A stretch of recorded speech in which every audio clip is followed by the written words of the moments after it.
Amy Brantley, A-M-Y-B-R-A-N-T-L-E-Y, and I'm the Assistant County Manager.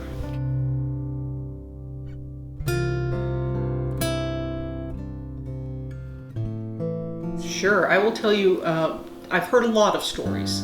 I will tell you the two that I personally got to encounter, one of which I was here in the building fairly early one morning, and I heard, it was over on the second floor side, I heard two women talking, and they were talking quite loudly, but I couldn't quite pick up what they were saying, but I knew they should not have been in the building. So I walked up, opened the door of the room where I heard them, and it immediately fell silent, and there was nobody in there.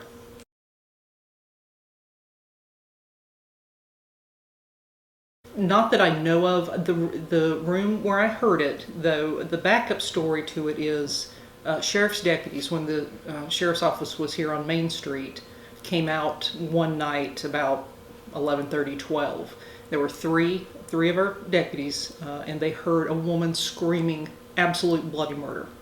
So they called for backup, rushed into the building, went up to that room. There was nobody there. And as soon as they got in the building, it stopped. My personal second encounter, a lot of people heard it. We were in a board meeting one day, and from the speakers that we have up there, all of a sudden, it was faint, but it was music from the 20s, 30s. I was not around during that time, so I can't swear what decade it was, but it was old-timey music. And I immediately got up and went to find who was playing music, because you could hear it, and there was a board meeting. There was nobody playing music in the building.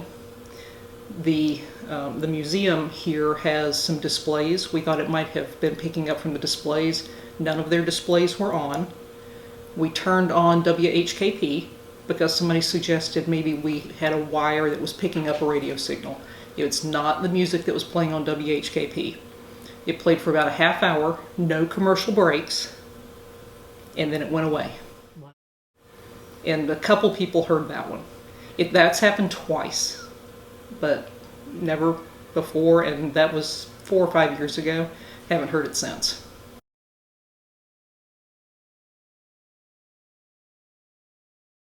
No, I would say I believe that people believe it, but I was not one of those people who believed it.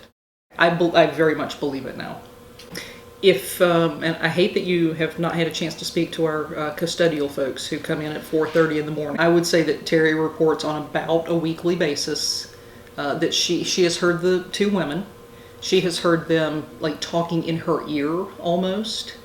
The person who was assigned here before Terry heard, I've never heard hobnail boots, but he very specifically identified hobnail boots walking along the third floor.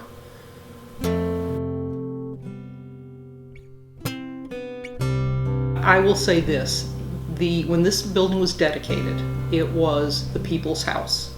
In my opinion, this building is and always will be the people's house.